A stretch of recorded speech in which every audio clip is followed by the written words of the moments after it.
Franchise Hockey Manager 6 has entered the chat, and we are starting our very first Franchise Hockey Manager 6 GM mode. I've been having a lot of fun with FHM 6, so I figured we would try something on here, and a particular GM mode that we would not be able to do otherwise on Eastside Hockey Manager. And that would be, we are doing a historical GM mode. We are currently in the year 2001, and the team we are going to be using is the Atlanta Thrashers. So one thing you'll notice here is that we have our job selected only as general manager, not general manager plus head coach.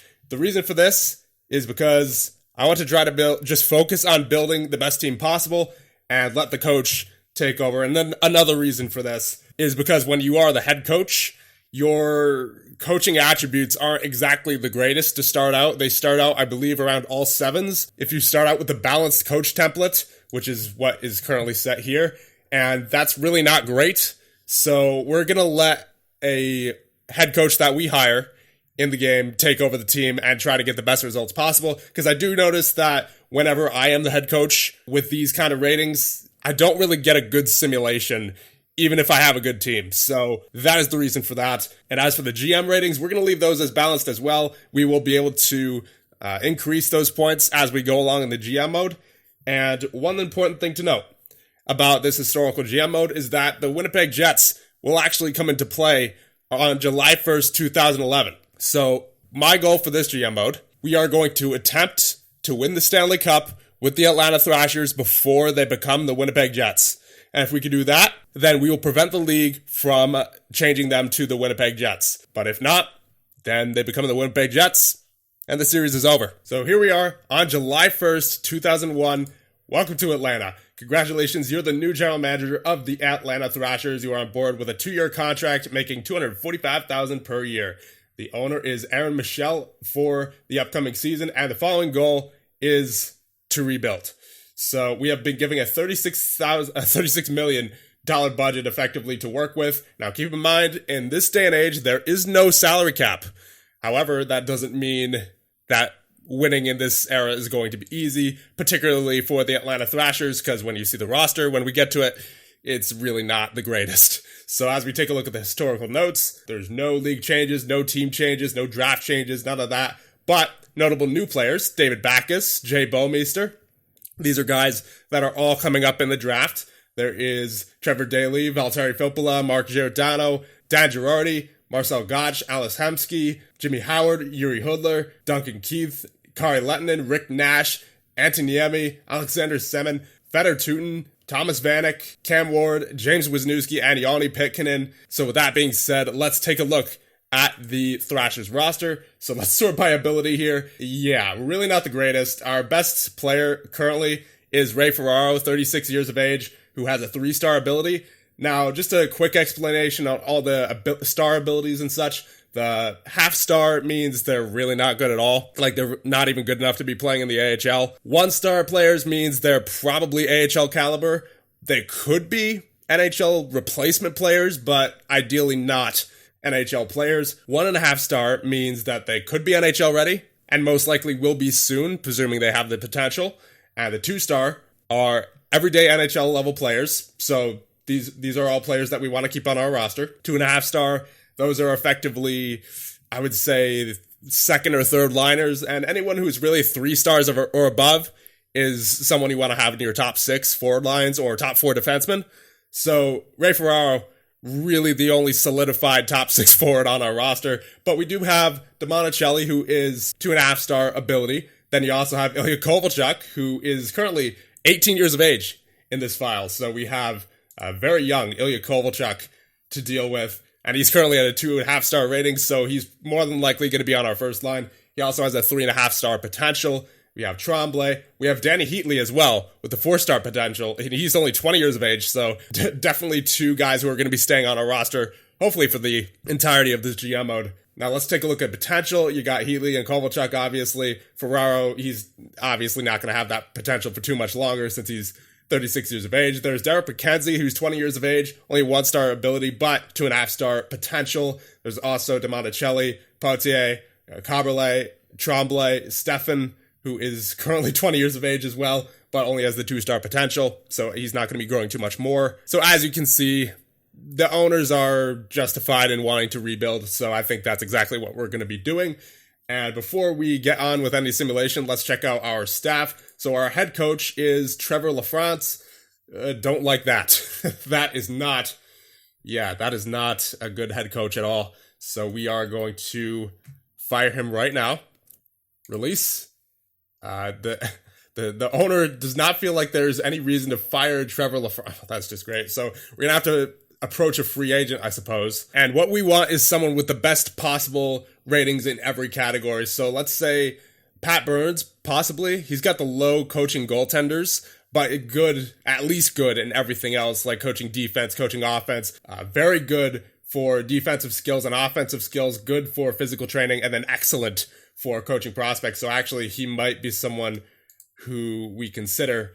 Even though he's a scout, he's also got a 20 for job rating as a coach, and 20 is the maximum you can go for ratings in this game. So he's definitely a good one. And looking at everyone else here, I don't know. I think even though his main job is a scout, he's clearly the best coach as far as his coaching ability that's on the market. So I think we should go after Pat Burns here. I don't think there's really any doubt, and we cannot go after him right now because we currently have a head coach, but the only problem is our team owner won't let us release our current head coach.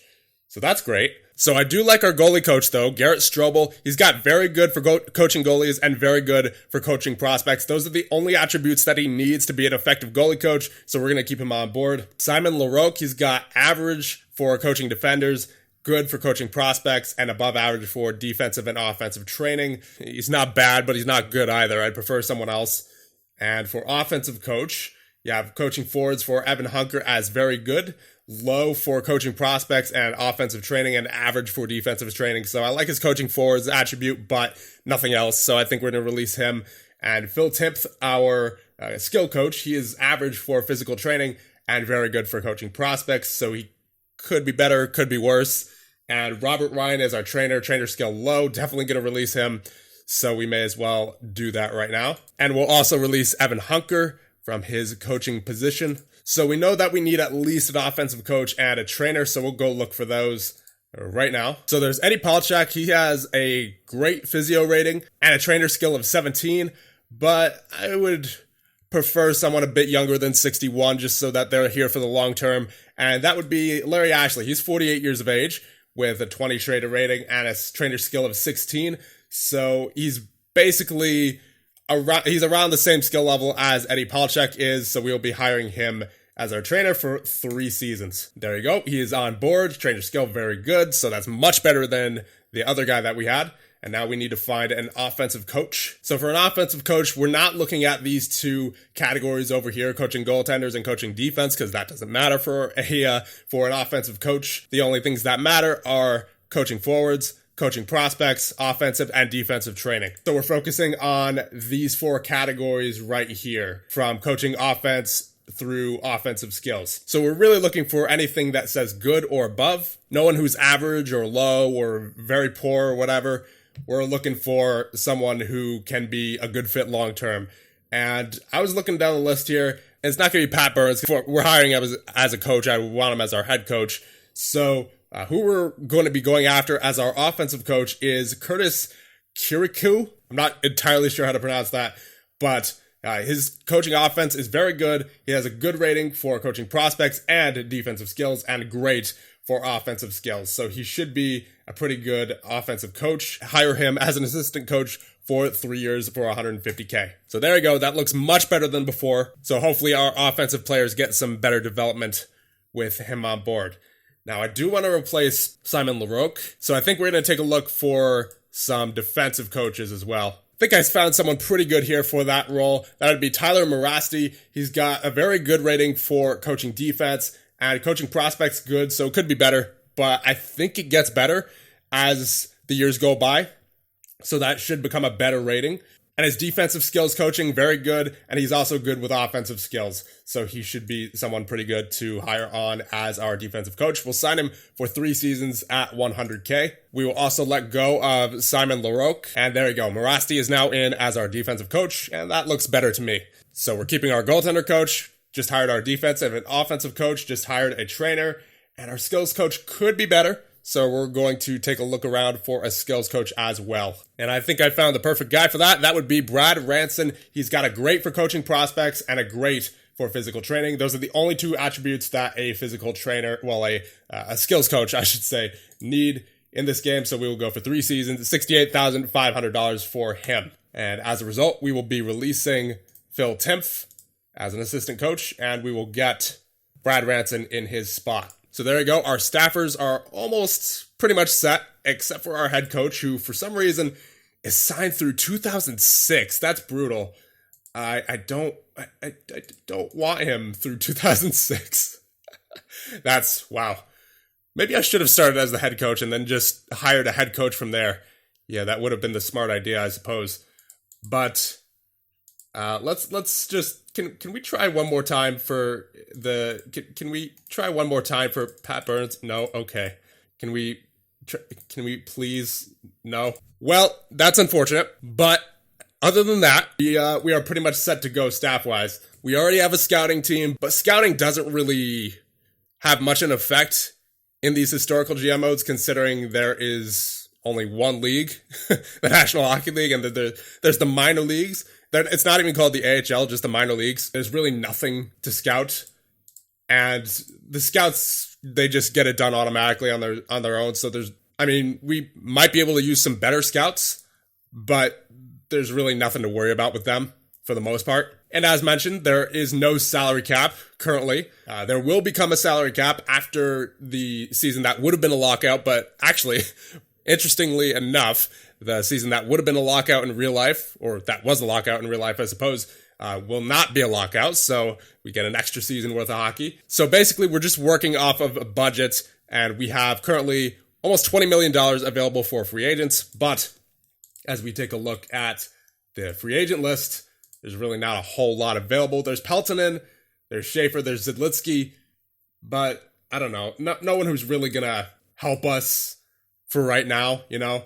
I mean, Peltonen would be good, but the thing I don't like about Peltonen is that he's pretty vulnerable to getting injured. I mean, it's pretty much, the injuries are pretty much on par with the amount of times that they happen in Eastside Hockey Manager, so we're going to be seeing a lot of injuries, but that's why we're only the GM, you know? The head coach can take care of that. So really, our job is to just make the best roster possible going into each season and just hope that our head coach is able to win with them. Now, obviously, we're not going to have this many players on our roster going into the season. We currently have 43 players on the roster.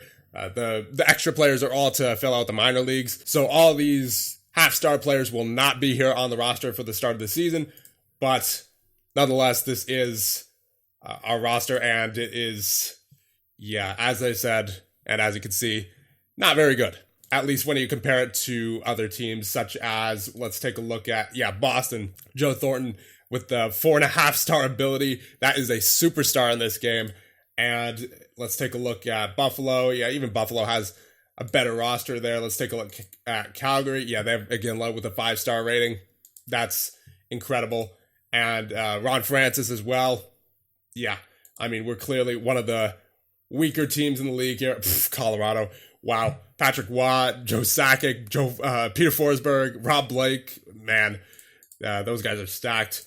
And as we take a look at Columbus, even Columbus, I would say, is better than us at the moment.